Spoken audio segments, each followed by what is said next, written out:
এই রাত্রিবেলা তাহাজ্জুদের ওয়াক্তে আল্লাহর বান্দারা যখন তাহাজ্জুদ পড়ে তখন আল্লাহ তাআলা ডাকতে থাকে, মাইয়াদউনি ফাআস্তাজিবা লাহু, মাইয়াস্তাগফিরুনি ফাআগফির লাহু, মাইয়াস্তারজিকুনি ফাআরযুকাহু। কে আছো দোয়া করবা, আমি সাড়া দেব। কে আছো ক্ষমা চাইবা, আমি মাফ করে দেব। কে আছো রিজিক চাইবা, আমি রিজিক দেব। যার যা লাগে বলতে থাকো, বলতে থাকো, আমি দেব, আমি দেব। হাদিসে আছে, ওয়াফি রিওয়ায়াতিন লি মুসলিম, মুসলিম শরীফের রিওয়ায়াত, মিশকাতের হাদিস, আমি নিজে পড়ছি। আল্লাহ নবী সাল্লাল্লাহু আলাইহি সাল্লাম বলেন, রাত্রি যখন শেষ হইতে লাগে, আর অল্প কদ্দুর বাকি ফজরের ওয়াক্ত, আর কদ্দুর পরে আজান হয়ে যাবে ফজরের, আর আছে 20 মিনিট, আর আছে আধা ঘন্টা। আল্লাহ এই মধ্যরাত থেকে তো ডাকা শুরু করছিল, শেষ এই অল্প কদ্দুর টাইম বাকি থাকতে নবীজি বলেন, সুম্মা ইয়াবসুতু ইয়াদাইহি, আল্লাহ তার কুদরতি দুই হাত সরাসরি বিছায়া দেয় একদম। ইয়াবসুতু ইয়াবসুতু ইয়াবসুতু মানে কি? প্রসারিত করে, হাত বাড়ায় দেয় একদম তোমার। আর কি বলে? আর বলে মান ইউকরিদু কারজ কারজ, মান ইউকরিদু গায়রা আদুমিন ওয়ালা যালুমিন। এটা লেখেন, মান ইউকরিদু গায়রা আদুমিন ওয়ালা যালুমিন। আল্লাহ বলে, আরে বান্দা, কে আছো আমারে একটা সেজদা দিবা, একটা জিকির করবা, একটু দোয়া করবা, যা করবা এখন আমল, আমি এগুলা ঋণ নেব, ঋণ ঋণ তোমার থেকে করজ নেব, আর এই করজ আমি 100 ফিরাইয়া বিনিময় দিয়ে দেব। কেমন বিনিময়? আল্লাহ বলেন, গায়রা আদুমিন ওয়ালা যালুমিন। যিনি বিনিময় দিবে তার ব্যাপারে এই বিশ্বাস রাখো, তিনি অভাবীও না, তিনি জালেমও না। আদম আদম গায়রা আদুম, তিনি অভাবী না, অভাবী না। যে দিতে দিতে বেটা 12টার সময় থেকে দিতে আসি, অনাইছো 4টা 10, তুমি কি করতা? আগে কিরছো বেটা, কথা বোঝেন নাই? প্রায় 2টা 2:30টা 3টায় আইলা না, আগে ঘাসনি কাটছো, অনাইছো গিয়া হ্যাঁ শেষ দিকে। আল্লাহ বলে, না, প্রথম দিকে যেমন দিছি শেষ মিনিটে আমি তার চাইতে বেশি দেব, আমি অভাবী না। আবার আমি জালেমও না, যে অহংকারী করে জুলুম করব বা ধমক দিব, যা বেটা যা বেটা, 12টার সময় ধরে আইয়া বেটা বলাইতেছি, বেটা তোর রং লাগে বেটা, রাইছে রাইতে 4টা বাজে ফাজিল। আল্লাহ বলে, না, আমি জালেম না, আমি শেষ সেকেন্ডেও আঁচলা ভরে বান্দা তোকে দিয়ে আও না নিতে আস।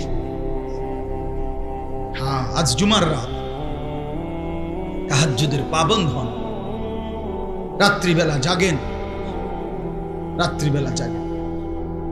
ওয়া মিনাল লাইলি ফাতাহাজ্জাদ বিহি নাফিলাতাল লাক আসা আন ইয়াবআসাকা রাব্বুকা মাকামান মাহমুদা।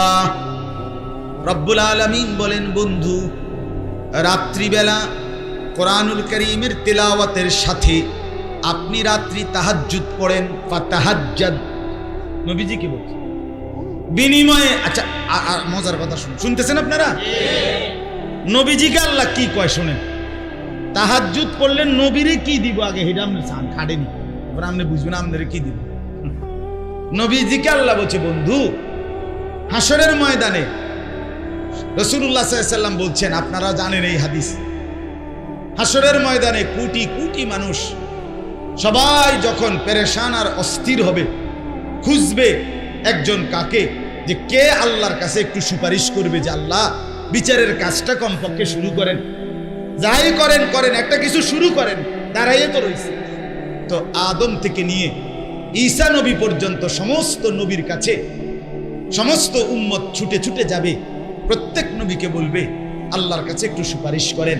সব নবী বলবে, এরে শোনো, আজকে আল্লাহ তাআলা তার কাহ্হার নামের সিফাত নিয়ে আছেন, আল্লাহ তার জব্বার নামের সিফাত নিয়ে আছেন। আল্লাহ আজকে প্রচন্ড রাগান্বিত, প্রতাপান্বিত।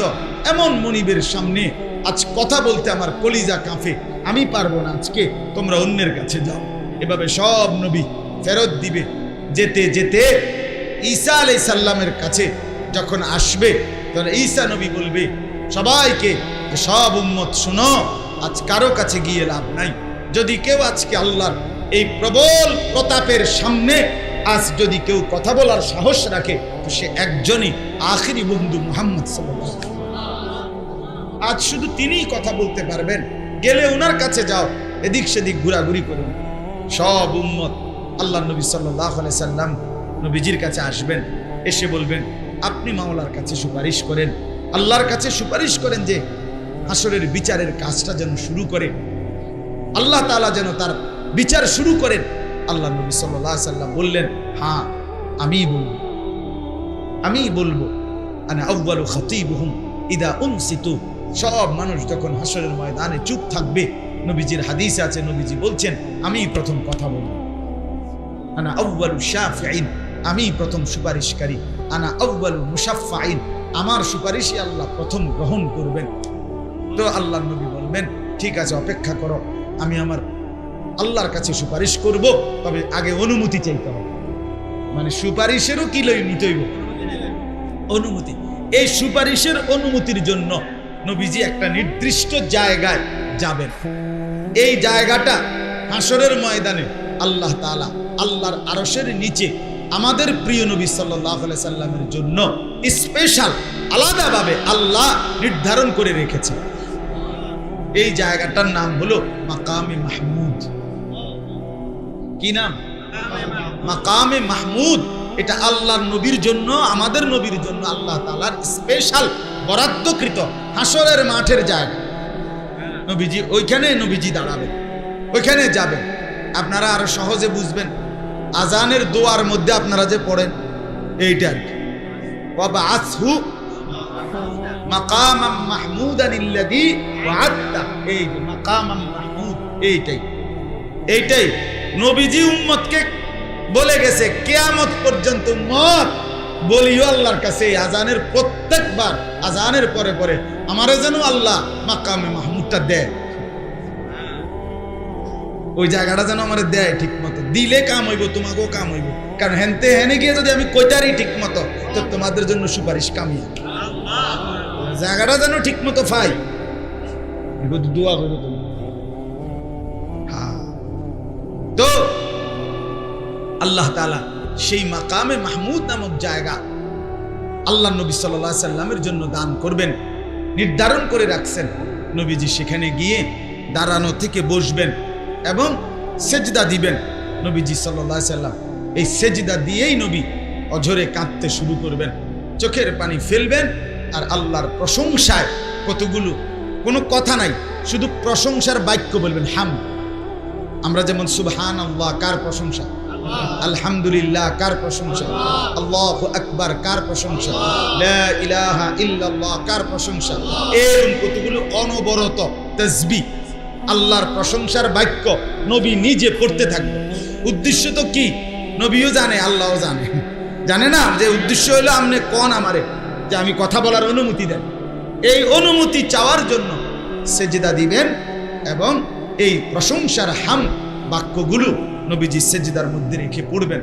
আমাদের পাকিস্তানের আওলাদে রসুল সৈয়দ আব্দুল মজিদ নদীম সাহেব রহমতুল্লাহ আলাইহি বলতেন, এই ঘটনা ওনার থেকে আমি শুনছি ওনার বয়ানে।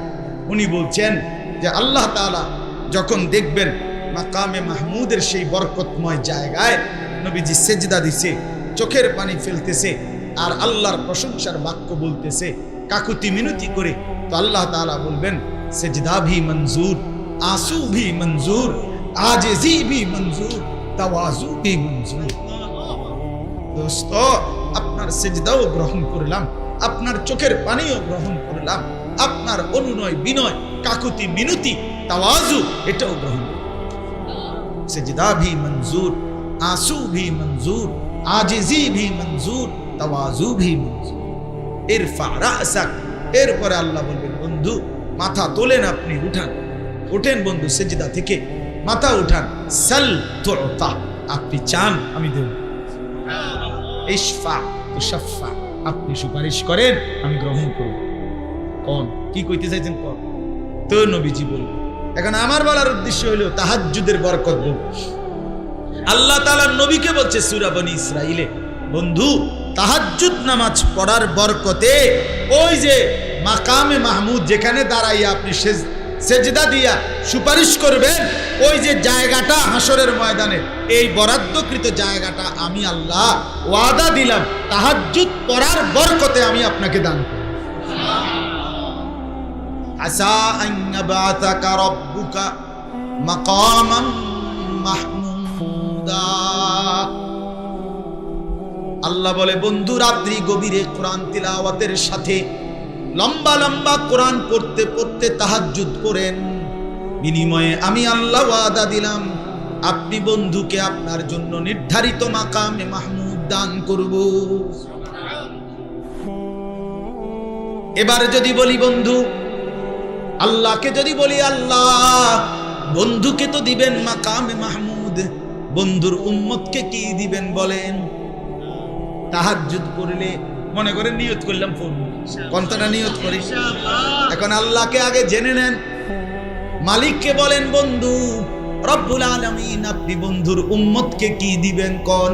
তাহাজ্জুদ যদি পড়ি, রাত্রি বেলা যদি উঠি, রাত গভীরে যদি 4 রাকাত 6 রাকাত 8 রাকাত নামাজ পড়ি, আপনি আমারে কি দিবেন? আল্লাহ বলে, বান্দা ঠিক আছে, তোর ব্যাপারেও বলে দিচ্ছি, তোরে কি দেব বান্দা, আমার বন্ধুর উম্মতকে কি দেব আমি আল্লাহ তাও কোরআনে বলে দিচ্ছি। তাতাজাফা জুনুবুহুম আনিল মাদাজি'i ইয়াদউনা রাব্বাহুম খাউফান ওয়া তামাআন ওয়া মিম্মা রাযাকনাহুম ইউনফিকুন। এরপরে আল্লাহ বলেন, ফালা তা'লামু নাফসুম মা উখফিয়া লাহুম মিন কুররাতি আ'য়ুন। আল্লাহ বলেন, আমার যেই বান্দারা রাত্রিবেলা রাত গভীরে বিছানা থেকে দেহ আলাদা করে ফেলে, আর আমি আল্লাহর ভয় আর আশা নিয়ে আমি আল্লাহকে ডাকতে শুরু করে দিনের বেলা দান সাদাকা করে, আমি আল্লাহ ওয়াদা দিলাম এমন তাহাজ্জুদ গুজার বান্দার জন্য আমি আল্লাহ জান্নাতে স্পেশালি এমন একটা নিয়ামত রেখে দিয়েছি, যেটা আমি আল্লাহ সরাসরি বান্দার সামনে খুলে ধরব। কোন ফেরেশতাকেও দেখাবো না, আর কোন জান্নাতীকেও দেখাবো না, সরাসরি আমি আল্লাহ ওই পর্দা সরাইয়া আমার বান্দাকে দেখাবো। সুবহানাল্লাহ। ফালা তা'লামু নাফসুম মা উখফিয়া লাহুম মিন কুররাতি আ'য়ুন। আল্লাহ বলে, আমার তাহাজ্জুদ গুজার বান্দা জান্নাতের ওই অংশ দিয়া ওই নিয়ামতটা যখন দেখবে, তো তার পুরা জান্নাত দেখার পর আলাদা এটা দেখলে তার চোখ এক নিমিষেই ঠান্ডা হয়ে যায়, এক নিমিষে চক্ষু ঠান্ডা হয়ে যায়। বিষয়টা আপনারা এভাবে বুঝেন, পুরা জান্নাতে ঢুকার পরে মনে করেন এই গেট দিয়ে ঢুকছে, চতুর্দিকে অগণিত নাজ ও নিয়ামত সাজানো আছে, এটা ফেরেশতারাও দেখছে, অন্যান্য জান্নাতীরাও দেখছে, জান্নাতি নিজেও দেখছে, কিন্তু এইখান দিয়া এই কাগজটা দিয়ে আটকাইয়া ওই পাশে একটা নিয়ামত, একটা আলাদা কিছু আল্লাহ রাখছে, যেটা আল্লাহ বলছে জান্নাতি তাহাজ্জুদ বান্দা তুমি শুধু আসো, বাকিগুলো হচ্ছে তোমরা সব সরো, ফেরেশতা সরো। তো ওই বান্দার সামনে আল্লাহ খুলবেন, সে দেখবে, চোখ ঠান্ডা হয়ে যায়। এটা হলো আর কি, আর কি, আরো আছে, আরো আছে।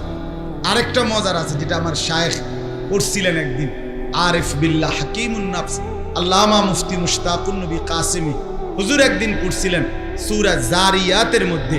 এই সূরা জারিয়াতের মধ্যে আছে, ইন্নাল মুত্তাকিনা ফি জান্নাতিন ওয়া উয়ুন আখিদিনা মা আতাহুম রাব্বুহুম। এইখানে আছে, ওই আয়াতের মধ্যে আছে যে আল্লাহ বলেন, কানু কালিলাম মিনাল লাইলি মা ইয়াহজাউন ওয়া বিল আসহারি হুম ইস্তাগফিরুন। এই যে এই আয়াতে আল্লাহ বলেন, আমার কিছু বান্দা আছে যারা রাত্রিবেলা কিছু অংশ ঘুমায়, বাকিটা জেগে থাকে, আর জাগতে জাগতে শেষ রাত্রে চোখের পানি ফেলে গুনাহ মাফ চাইতে থাকে। আল্লাহ বলেন, ওরে বিনিময় কি দেব জানোনি বান্দা? কয় এমনি আর নাম দাম না কইয়া ডাইরেক্ট এমনি কই, আখিদিনা মা আতাহুম রব্বুহুম, আমি আল্লাহ ওই আমার বান্দা আমি দেব, এতে নিব, আমি দেব, সে কি নিবে। তুই বান্দা নিতে পারস কতক্ষণ? আমি চাবো। আমনে কি আল্লাহরে কইতেন পারেন আমনে কতক্ষণ দিতেন পারেন? কথা বুঝেন নাই? তার মানে আল্লাহর ভান্ডারে কমবে কখন? আমরা নিতে নিতে কয়দিন নিলে আল্লাহর ভান্ডারে কমে যাবো। কিরে তুই কি শুরু করছ, তুই আর কেউ নীতি দিতি না? আল্লাহকে এটা বলবে আখিদিনা মা আতাহুম রাব্বুহুম। রব্বুল আলামিন বলে আমি আল্লাহ জান্নাতের কামরা তাদের জন্য বিনিময় হিসাবে দিয়ে দেব। সুবহান। এজন্য চেষ্টা করবেন 5 ওয়াক্ত নামাজের সাথে সাথে রাত্রিবেলা কিছু সময়, আধা ঘন্টা 40 মিনিট, 4টা আপনার 20-21 ভিতরে তাহাজ্জুদের ওয়াক্ত শেষ হয়, আপনি এর আগ পর্যন্ত চেষ্টা করবেন। যদি কোনোভাবে না পারেন তো ঘুমের আগে, প্রথম রাত্রেই ঘুমের আগেই 4 রাকাত, 6 রাকাত, 8 রাকাত নামাজ পড়েন। 2 রাকাত পারলে 2 রাকাত পড়েন। আল্লাহর কাছে বলেন, আল্লাহ এখন তো পড়লাম, আপনি তৌফিক দিলে শেষ রাত্রেও পড়বো। এই দোয়া করে ঘুমায় যান। আশা করা যায় বুজুর্গানে দ্বীন বলে আল্লাহ এই বান্দাকেও তাহাজ্জুদের নিয়ামত দান করুন। চেষ্টা করবেন। আচ্ছা, ছেলেরা যারা 5 ওয়াক্ত নামাজ পড়েন না, এরা কিরবেন? কেমনি কিরবেন? এশার নামাজের ফরজ এবং সুন্নত আদায় না করলে তাহাজ্জুদের ওয়াক্ত হয় না। হ্যাঁ, না আসলে তো এশা না পড়লে কি হয় না? তাহাজ্জুদের ওয়াক্ত হয়। এটাই মাসালা। এশার নামাজ না পড়লে কি হয় না? তাহাজ্জুদের ওয়াক্ত। আমি তাহাজ্জুদ কিনতে পারবেন, ওয়াক্তই তো হইছে না। আপনি আগে কি পড়তে হবে? 5 ওয়াক্ত নামাজ। ওই যে আমাদের যারা শবে বরাত কাছাইয়ে গেলে অনেক লোক আছে জিজ্ঞেস করে, হুজুর নামাজটা কোন দিন, কি বারে পড়ছে নামাজ? ডাকাত কি নামাজ তো আসতো, কি নামাজ কোন দিন বেড়া? শবে বরাতের নামাজ। হেঁটো নামাজ কোন দিন? নামাজ আজগা, নামাজ তো রানিং, ঠিক কিনা বলেন না কেন? নামাজ আবার কোন দিন? কি হবে নামাজ? প্রতিদিন নামাজ খুঁজে হবে না, ওটা সবরাতে নামাজ পড়ে, সবরাতে নামাজ। ওভার টাইম তো সে করে, অফিস টাইম যে আদায় করে। কথা বলেন, সেটাই তো না? 4টা পর্যন্ত যে অফিস করে সে না ওভার টাইম। আল্লাহ আমাদেরকে বুঝ দান করেন। আল্লাহ তাআলা আমাদেরকে আল্লাহ তাআলার মহব্বত দান করেন। দেখেন, আল্লাহ তাআলার মহব্বত, মারিফাত অনেক বড় নিয়ামত। আপনি, আমার সবচেয়ে ভালো লাগে যে কথাটা ভাবতে, যে বুজুর্গানে দ্বীন বলছেন যে বান্দা, এ দুনিয়াবাসী, তোমরা গুনাহ করে যা যা মজা পাও, আল্লাহর প্রিয় বান্দারা আল্লাহর ইবাদত করে তার চাইতে কোটি কোটি গুণ বেশি মজা। আসলে আমরা এটা বুঝি না, আমরা বুঝি না। আমরা মনে করি মোবাইলে পরের নারী দেখে মজা বেশি। না বাপ, রাত গভীরে সেজদা দিয়ে তার চাইতে বেশি মজা। ভিন নারী দেখে গুনাহ হয়, আর আল্লাহর কোরআন দেখলে অক্ষরে অক্ষরে নেকি হয়। ইবাদতের মধ্যে তৃপ্তি আসে, বন্দেগীর মধ্যে সুখ আসে। গুনার মধ্যে তৃপ্তি নাই, গুনার মধ্যে সুখ নাই। আল্লাহ তাআলা আমাদেরকে বুঝ দান করেন। একটা আয়াত পড়ছি আমি, এই আয়াতের তর্জমা বলি, তাইলে আমার কথা শেষ। আয়াতের তর্জমা শুনাই। মূলত এটা নূরে জান্নাত মহিলা মাদ্রাসা। তো মহিলাদের ব্যাপারে একটা আয়াত, আরেকটা হলো হুরে জান্নাত। মাশা, এই মাদ্রাসার নামের ক্ষেত্রেও আমার থেকে পরামর্শ নিছিল। আবার আমাদের মাওলানা মাসুদ জামিলের মাদ্রাসা, যেটা ওইখানে কি নাম, জায়গাটার নাম কি, নাওতলা, ওইটার নাম হইলো হুরে জান্নাত। ওইটাও আমার দেওয়া। এটা হলো নূরে জান্নাত, এটা হলো হুরে জান্নাত। আল্লাহ তাআলা সবগুলো মাদ্রাসা কবুল করে নেন। আলহামদুলিল্লাহ, চান্দিনাতে ব্যাপক মাদ্রাসা আছে। চান্দিনার মানুষ হাসরের ময়দানে যদি ছেলে মেয়ে পুরুষ নারী এরা জাহান্নামী হয়, আমার মনে ফিদা একটু বেশি খাইবে। ফেরেশতা বলবে যে চারিদিকে মাদ্রাসা ছিল, এর ভিত্তি দিয়ে তুমি জাহান্নামে আইলা কেন? কেমনে আইলা তুমি? আলহামদুলিল্লাহ, ও যে আমাদের কোড়ের পারেও মাদ্রাসা হয়েছে, একেবারে হুবহু আমার মাদ্রাসার নামে নাম, মাদ্রাসায় আশরাফুল উলুম কোড়ের। আলহামদুলিল্লাহ, আমি নিজে থাইকা উদ্বোধন করা হয়েছে। আল্লাহ তাআলা যেন আমাদের ওই মাদ্রাসাকেও কবুল করেন। তো বাপ, চতুর্দিকে দ্বীনের ফিকির চলতেছে, ওলামায়ে কেরাম দিবানিশি মেহনত করতেছে। এরপরেও যদি আপনারা দ্বীন থেকে বঞ্চিত থাকেন, তাহলে বদনসিবি ছাড়া আর কিচ্ছু। আল্লাহ আমাদেরকে বুঝ দান করেন। চলেন এই আয়াতটা শুনেন। আয়াতটার একটা ছোট্ট কথা আছে, অল্প একটু কথা। সেটা হলো আমাদের নবী সাল্লাল্লাহু আলাইহি ওয়াসাল্লাম উনার জামানায় এক কথায় কথাটা বোঝে, যত লোক নবীজির হাতে সাহাবী হতো, মানে ঈমান আনত, প্রত্যেক সাহাবীর একটা বৈশিষ্ট্য ছিল, সে পুরুষ হোক কিংবা নারী হোক, তিনি নবীজির হাতে মানে নবীজির কাছে বায়াত হতেন। কি হইতেন বলেন? বায়াত হইতেন, বায়াত হইতেন। এটা ছিল সাহাবায়ে কেরামের একটা অন্যতম সিফাত, বৈশিষ্ট্য। সব সাহাবী নবীজির কাছে বায়াত, প্রত্যেকটা সাহাবী, পুরুষ ও নারী, নারী, এটা ছিল একটা কমন বৈশিষ্ট্য। সাহাবায়ে কেরাম ঈমান এনে নবীজির কাছে কি হতেন? বায়াত, বায়াত হতেন, পুরুষরাও নারীরাও। হ্যাঁ, আম্মাজান আয়েশা রাদিয়াল্লাহু তাআলা আনহা বলেন, নবীজির স্ত্রী, যে মা মাসসান নবিয়্যু ইমরাআতান কাত্তু, নবীজি কখনোই কোন নারী, ইমরাআতান মহিলা, তার হাত স্পর্শ করেন নাই। মানে নবীজি মহিলাদের বায়াত পর্দার অন্তরালে, শুধু জবান দিয়ে কথা বলতেন, তারা পর্দার অন্তরালে উচ্চারণ করত, এতটুকুই বায়াত ছিল তাদের। কিন্তু তারা হাতে হাত রেখে কি হতেন না, বাকি বায়াত হইতেন। কি হইতেন বলেন না? পুরুষরাও নারী। এই বায়াত হওয়াটাকে আল্লাহ তাআলা ভীষণ পছন্দ করেন। মুমিন মাত্রই আল্লাহর কোন নেক বান্দার কাছে বায়াত হবে, এটা আল্লাহ তাআলার খুব পছন্দ, বিশ্বাস করে, ভীষণ পছন্দ। কেমনে বুঝলেন? এতটা পছন্দ কেমনে বুঝলেন?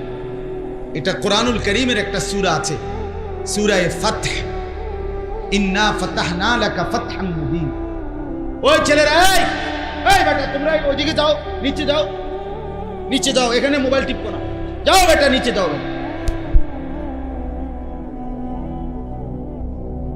গাফেল কোথাকার বেটা। আরে যেই হক মিয়া, গাফেল আমার জানের দুশ্মন, আমি গাফেল দেখতে পারি না। মুসলমানের সন্তান গাফেল হবে কেন? সবাই ছেড়ে দিছে হাত। আজীব মঞ্জর, লজ্জা, শরম, ইহসাস, অনুভূতি কোথাও কারো কিচ্ছু নাই। মসজিদেও মোবাইল টিপে, আল্লাহর দ্বীনের কথা হয় সেখানেও মোবাইল টিপে। আরে অনুভূতি কোথায় আমাদের? বলেন, অনুভূতি কোথায়? আমরা কি এতটা বিবেক শূন্য হয়ে গেলাম? আমাদের একজন আল্লাহ নাই, আমাদের একটা ধর্ম নাই, আমাদের জীবনের কোনো আগামাতা নাই, কিচ্ছু নাই। মুসলমানের মা বাপ ছেড়ে দিছেন সবাই, যার যা মন চায় সবাই ছেলেকে ছেড়ে দিছে। বাবা টাকা লাগলে নিও, তোমার মতো তুমি চলো। মেয়েরে বলতেছে টাকা লাগলে নিও, তোমার মতো তুমি সাজো, মোবাইলে দেখো, টেলিভিশনে দেখো, মার্কেটে গিয়ে চাও, বেড়ারে জিঙ্গায় নতুন কিতা আইছে। কথা বলেন না? দোকানদারে জিজ্ঞায় নতুন ডিজাইন কি আইছে। হায় হায়, সেলুনের দোকানদারে বলে যেটা নতুন আইছে।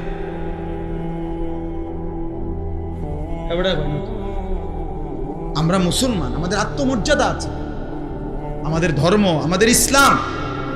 আচ্ছা, আমরা হেলায় ফেলায় সব কিছু ছেড়ে দিন। চলেন, বলতেছিলাম বায়াত।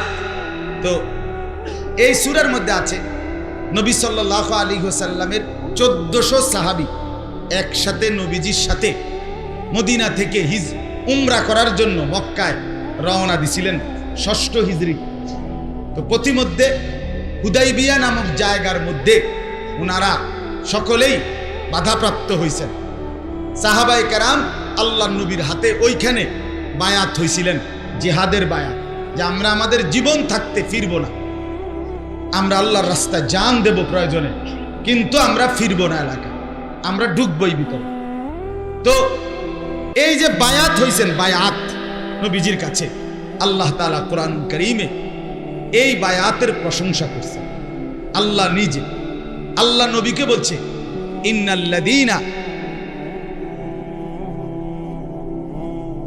ইন্নাল্লাযীনা ইউবাইউনাকা ইন্নামা ইউবাইউনাল্লাহ। সুবহানাল্লাহ। এই কথাটা খেয়াল করে নবীজিকে আল্লাহ বলছে, বন্ধু এই মুহূর্তে যারা আপনার কাছে বায়াত হচ্ছে তারা আসলে আপনার হাতে না, বরং আমি আল্লাহর কাছেই বায়াত হচ্ছে। কোরআনের আয়াত। সুবহানাল্লাহ। ইন্নাল্লাযীনা ইউবাইউনাকা ইন্নামা ইউবাইউনাল্লাহ। এবার আল্লাহ বলেন, বন্ধু এটা তো আমি বলছি, আরো শুনেন মহব্বতের কথা। আল্লাহ বলে, ইয়াদুল্লাহি ফাওকা আইদিহিম, যেই হাতগুলো আপনার হাতের উপরে, এই যে হাতের উপরে হাত, যে হাত ধরে বায়াত করা, ডাইরেক্ট আল্লাহ অনুমতি দিছেন। আল্লাহ বলে, বন্ধু আপনি হাতের উপরে রাইখা যেই হাতগুলো বায়াত হচ্ছে, খোদার কসম আল্লাহ বলে, বন্ধু আমি আল্লাহর কুদরতি হাত এই হাতগুলোর উপর। এই হাতগুলো ইয়াদুল্লাহ, ইয়াদুল্লাহ আল্লাহর হাত, আমার হাতও এখানে আছে। বায়াতের হাতের উপরে আমি আরশে আজিমের মুনিবের হাত। এখানে এই কথার দ্বারা, এই গুরুত্বের দ্বারা এটা বুঝাইলাম বায়াত সাহাবীদের বৈশিষ্ট্য ছিল। এজন্য সর্বশ্রেণীর মুসলমানের উচিত কোনো আল্লাহওয়ালা, কোনো মুত্তাকি, ফরহেজগার, দিনদার, আল্লাহর কোনো নেক বান্দার কাছে নিজের জীবন সঁপে দাও। বেচা না, বেচা দেওয়া না। এবারে লাউ কদু কথাটা বুঝিনি, আপনার গরু ছাগল কীট পতঙ্গ এগুলো দেওয়ার জন্য, জিন্দিগি সাজানোর জন্য। কি জন্য বলেন না? জীবন সাজানো। লাউ কদু দিয়া না, বলে আমি আপনারে যা পারি কামাই করি আপনারে দিয়ে দেব হুজুর, আপনি আমার ব্যস্তের হে সাইডটা আপনি দেখবেন। এইটা না, এটা এইটারে পীর মুরিদি বলেন। আর কিছু দন চাই না বাবা, তুমি বাবা সঙ্গে থাইকো, আমারই মরণ কালে তোমার হাতের পানি দিও। আর কিছু ধন চাই না বাবা, আর কিছু চাই না বাবা, রাতের পানি দিলে ফেরেশতার ফিরত না। আমার এক হুজুরে বলতেন, কয় যে না রে বাপ এমনে বলিও, আর কিছু ধন চাই না বাবা, তুমি বাবা সঙ্গে থাইকো, ফিডা ফাডা কিছু দিলে তোমার ফিটকান বিছাই দিও। তোমার ফিটকান কি তাইলে সারব না, আমি তোমার ফিটের তলে বসে থাকব। এই জন্য এর মানে এই না, বরং এর মানে হলো নিজের জিন্দিগি পরিবর্তনের ভাই। মানে জীবনটা আপনার তত্ত্বাবধানে চালাবো, আপনার পরামর্শে চালাবো। এখানে আমি যেই 28 নম্বর সূরার 61 নম্বর সূরা, 28 নম্বর পারা, সূরায়ে সফ না, সূরায়ে মুমতাহিনা 60 নম্বর সূরা, এই সূরার 12 নম্বর আয়াতে আল্লাহ তাআলা বলতেছেন, বন্ধু মহিলারা যখন ইমানদার মুমিন মহিলা আপনার কাছে যখন আসবে এই বায়াত হওয়ার জন্য, কি হওয়ার জন্য বলেন? এই প্রত্যেক নারী, প্রত্যেক মুসলিম মহিলার কাছ থেকে আপনি নির্ধারিত এই 6 কথার উপরে বায়াত নেবেন। কয় কথার উপরে? এটা তাফসীরের মধ্যে লিখছে, পুরুষদের জন্য এটা পালনীয়, মহিলাদের জন্য এটা পালনীয়। যে ইমানদার কোন আল্লাহওয়ালার কাছে বায়াত হবে তার জন্য এই 6 জিনিসের করবে না, 6 জিনিস না, এ কথার বায়াত নিতে হবে। আরো আছে বিষয়, বাকি এই 6টাও একটা।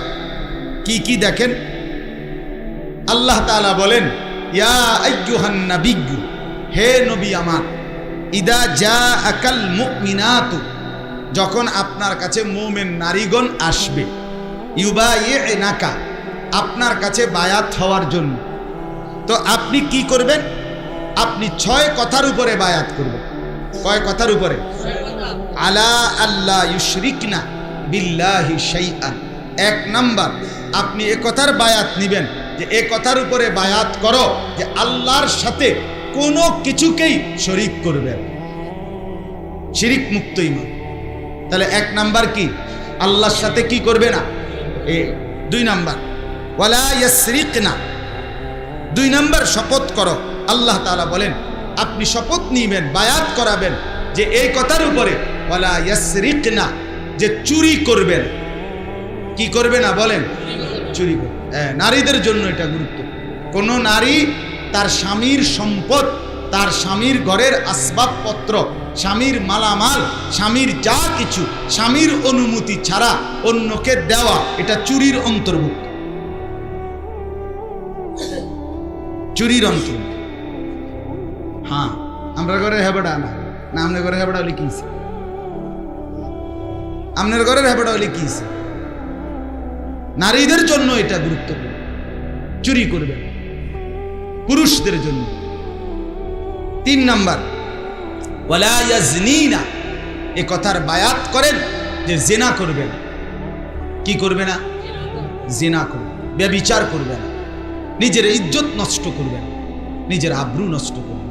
হায়, আমাদের মারা যদি এটা বুঝত তাইলে আর বেপর্দা হতো, বেপর্দা হতো। প্রত্যেক জিনা কিন্তু আপনার এক নারী তার পুরা দেহের অঙ্গ প্রত্যঙ্গ সবকিছু ঢেকে রাখা, এটাই তার পূর্ণ পর্দার অন্তর্ভুক্ত। আল্লাহ নবী সাল্লাল্লাহু আলাইহি সাল্লাম বলেছেন, চোখেরও জিনা আছে, হাতেরও জিনা আছে, নাক জবানেরও জিনা আছে, পায়েরও জিনা আছে। সব জিনা হতে হতে লজ্জাস্থান সাত চূড়ান্ত পর্যায়ে নিয়ে যায়। ওয়াল ফারজু ইউসাদ্দিকুহু আও ইউকাদ্দিব। এজন্য জিনা চোখেরও হয়, জিনা না কানেরও হয়, জিনা হাতেরও। মা বোনদের এটা বোঝা উচিত, মা বোনদের এটা বোঝা উচিত। মা বোনরা এটা বুঝতে চায়। নিজের রূপ আর নিজের যৌবন, নিজের দেহ আর ৮-৭ কাপড় পরা এই শরীর রাস্তায় বাজারে মার্কেটে মানুষকে দেখানোর মধ্যেই মজা পায়, আনন্দ পায়, তৃপ্তি বোধ করে না। এটা তার বেহায়া, এটা নিজেকে একেবারে নিকৃষ্টভাবে নিচের দিকে নামিয়ে দেওয়া ছাড়া আর কিছু। আল্লাহ তাআলা আমাদেরকে বুঝ দান করেন। 4 নাম্বার, ওয়ালা ইয়াকতুলনা আওলাদাহুন্না। আল্লাহ বলেন, এ কথার বায়াত নেন যে তারা তাদের সন্তান হত্যা করবে না, সন্তান নষ্ট করবে না, বিনা কারণে নির্দিষ্ট গ্রহণযোগ্য শরীয়ত সম্মত উজর ব্যতীত শুধু শুধু ফ্যামিলি প্ল্যানিং করবে না। কথা বুঝছেন? নির্দিষ্ট শরীয়ত সম্মত ওজরের কারণে আপনার হতে পারে, সেটা নির্দিষ্ট নির্ভরযোগ্য তাকওয়াবান মুফতির থেকে অনুমতি নিতে হবে। অনুমতি নিজেদের খাহেসাত, নিজেদের খামখেয়ালি করে আপনার ট্যাবলেট বড়ি ব্যবহার করে অথবা যে কোনোভাবে আপনার সন্তানকে পৃথিবীতে আসতে না দেওয়া, এটা এক মুসলমানের জন্য ঘৃণ্য অপরাধ। পপুলেশন, জনসংখ্যা বেড়ে যাওয়া পৃথিবীতে সমস্যা, এটা যিনি বলে গেছেন ম্যালথাস, উনি তো মারা গেছেন বহু আগে, কিন্তু তার এই মতবাদ ম্যালথাসের পপুলেশন থিওরি 100 ডাহা, মিথ্যা, অবাস্তব, অযৌক্তিক, অবান্তর মত। পৃথিবীতে জনসংখ্যা কোনো সমস্যা না, পৃথিবীতে সুর, দুর্নীতিবাজ, সুদখোর, ঘুষখোর, লুণ্ঠনকারী, অবৈধ সম্পদ উপার্জনকারী, এরা সমস্যা। এজন্য মাসিক ট্যাবলেট খাবাইলে তারারে ট্যাবলেট খাবার দরকার না, না বেডিরে না খাবাইয়া। সুদখোর, ঘুষখোর এগুলোরে যদি ডেইলি একটা বড়ি খাবাইতো, মহিলা করে যে বড়িডি খাবার, এডি ভালো আছে, এরা যাতে কইমা যায়। কথা বুঝেন নাই? মুসলমান মানুষ, মানব সন্তান পৃথিবীতে আসবে, সেটা দূষণীয় নয়। কর্মের হাত একমাত্র মানুষের হাত। পৃথিবীর আর কোনো মাখলুকাত, অন্য যত চতুষ্পদ জন্তু জানোয়ার, তাদের হাত উপার্জনের হাত না। কথা বোঝেন নাই? গরু, ছাগল বা অন্য প্রাণী, জীব জন্তু, এদের হাত উপার্জন করে না। উপার্জন করে কার হাত? তো যে হাত উপার্জন করবে সে হাত থামাবে কেন? উপার্জনের হাত এজন্য নষ্ট করতে নাই। আল্লাহ তাআলা আমাদেরকে বুঝার তৌফিক দান করুন। হ্যাঁ, নির্দিষ্ট কারণ থাকতে পারে, স্ত্রীর অসুস্থতা, স্ত্রীর শারীরিক দুর্বলতা অথবা শরীরের মধ্যে অসুস্থতা, বিমারি, কোনো না কোনো যৌক্তিক কারণ থাকতেই পারে। সেটা নির্ভরযোগ্য একজন আলেম থেকে জেনে নিলেই কোনো অসুবিধা নেই। যেমন আমরা বলি, চেয়ারে বসে আপনারে শুধু ডাক্তার সাহেবের ফতুয়া মতে চেয়ারে বসে নামাজ পড়লে হবে না। নির্দিষ্ট কোনো মুফতি আলেমে দিন বলতে হবে যে হ্যাঁ এই অবস্থায় আপনি চেয়ারে বসে নামাজ পড়তে পারেন, তাইলে সেটা অনুমোদনযোগ্য। নাইলে চেয়ারে বসে নামাজ পড়লে নামাজ হবে না, একেবারে দৈন্তান্নাইকার না। আপনার ইচ্ছা মতো ওটা মোটরসাইকেল চালায় মসজিদে আইয়া, এমনি মোটরসাইকেল চালায় মিয়া, এনে মসজিদে আইয়া আমরা চেয়ার টোয়া। কারণটা কি? কারে জিগাইছে? কোন আলেম ফতুয়া দিছে? আলেম ফতুয়া দিতে হবে, ডাক্তার সিদ্ধান্ত দিলে এককভাবে হবে না। হ্যাঁ, ডাক্তারের প্রেসক্রিপশন নিয়ে আপনার হালাত মুফতি সাহেবের কাছে জানান, তাইলে মুফতি সাহেব যদি বলে যে হ্যাঁ এই অবস্থা ঠিক আছে, তো ঠিক আছে। কথা বুঝছেন? তাহলে চেয়ারে বসে নামাজ পড়া যাবে না এ কথা বলছি না। না, বিষয়টা এটা না। বিষয়টা হলো যে কেউ নিজ ইচ্ছায় কি করতে পারবে না। মুফতি সাহেবের কি লাগবে? ফতুয়া লাগবে। ফতুয়া লাগবে। কয়টা হলো? 5 নাম্বার, ওয়ালা ইয়াতিনা বিবুহতানিন ইফতারিনাহু বাইনা আইদিহিন্না ওয়া আরজুলিহিন্না। সহজ হলো 5 নাম্বার, মিথ্যা অপবাদ দিবেন। কারো প্রতি কোনো মিথ্যা কি দিবে না? অপবাদ, অনর্থক গীবত, শিকায়েত, কারো প্রতি মিথ্যা, তার চরিত্রের উপরে কোনো অপবাদ, এটা মুমিন করতে পারে না। 6 নাম্বার, ওয়ালা ইয়াসিনাকা ফি মারুফিন। নবী এ কথার উপরে বায়াত নেন, কোন নেক কাজের বিরোধিতা করবে না। কোন নেক কাজের কি করবে না? বিরোধিতা করবে। এটা একসাথে সব, এই একটার মধ্যে কি চলে আসছে? সব চলে আসছে। তাহলে আল্লাহ তাআলা বলেন, হে নবী, মুমিন মহিলাদের থেকে এই বায়াত করাবেন, শিরিক করবে না, চুরি করবে না, জিনা করবে না, সন্তান নষ্ট করবে না, কারো প্রতি মিথ্যা অপবাদ দিবে না। এরপরে কি? আপনার কোন নেক কাজের কি করবে না?